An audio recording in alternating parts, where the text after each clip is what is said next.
Beskæring af træer og buske er en opgave for alle haveejere, og med den følger mange ture på genbrugspladsen.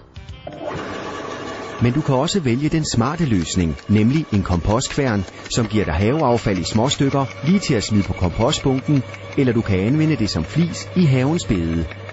Der findes 2 typer kompostkværne. Modeller med valser og modeller med knive.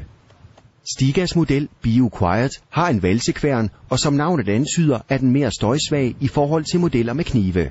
Den er samtidig nemmere at betjene. Blandt andet fordi der er mulighed for at sætte maskinen i bakgear, hvis en gren sætter sig fast.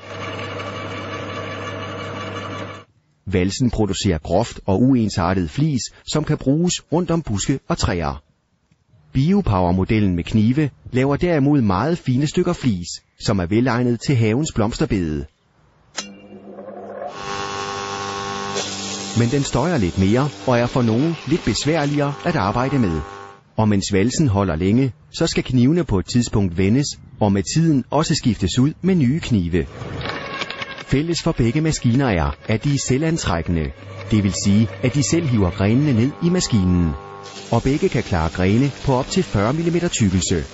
Det kommer dog lidt an på, hvor mange sideskud der er, for jo flere sideskud, jo sværere er det for kværnen at arbejde med materialet.